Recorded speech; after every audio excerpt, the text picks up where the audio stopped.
Welcome back to our special episode of Holy Land Uncovered on location outside of Jerusalem. We're now joined by Ran Ichay, the former ambassador to Kazakhstan and also a scholar and an overall very interesting young man. Hello and Hag Sameach, and thank you for joining us. Hag Sameach, and thank you for defining me young. That's right. To my spouse. We're young in spirit. So explain the meaning. I know you spent a lot of years in Kazakhstan. Explain, I guess that's an interesting metaphor to Sukkot and the meaning of Sukkot, to Absolutely. be abroad celebrating Sukkot in a country, that is mainly Muslim, correct? That's correct. Why was that a profound experience for you in your years there? Because it's very interesting and it's very specific for Sukkot, because the Kazakh people, as a nomad people, the hospitality for them is a sacred value. Probably because it was related to survival. Mm-hmm. When you wander in the desert, in the steppe, which is like a desert, but only minus 40 degrees Celsius below zero, that's correct. So hospitality is a matter of survival.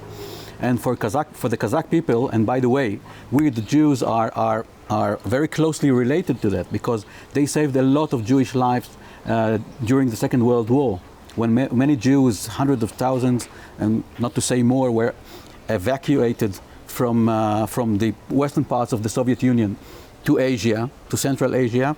Around 100,000 were coming to or arrived to Kazakhstan, and they told me that the elders of the community, that the Kazakh people had nothing. They had nothing. Very poor nation at the time. And they said the nothing that they had, they shared with us, which is something that is very rare. It's a country, it's a nation, a people without any sense of anti-Semitism. They are open to everything. They host everybody. And there is a Kazakh expression that when a guest arrives the tent, it's like God arrived the tent. He is the most important person. He gets the best seat. He gets the best food and other things.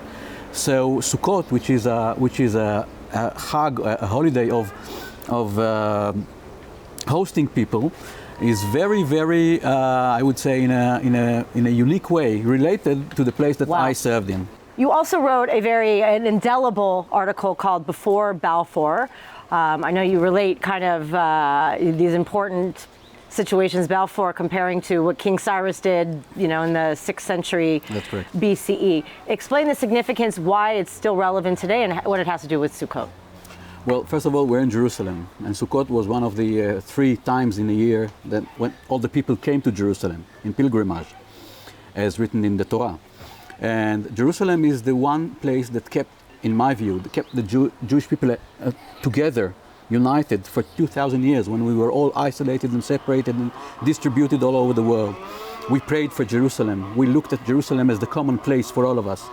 And Donna Gracia Mendes, Donna Gracia Nasi, one of the most influential ladies among Jews and others in history, tried to buy Jerusalem from the Ottoman Sultan and to establish here a Jewish colony to become later in the 16th century. In the 16th century, yes. Later she got only Tiberias, but she was the first Zionist to try and re-establish the Jewish people back in the land of Israel.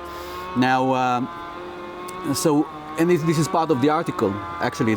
And Herzl based his attempt vis-a-vis the Sultan, the Ottoman Sultan, on the license, on the lease that Donna Gracia received 400 years earlier.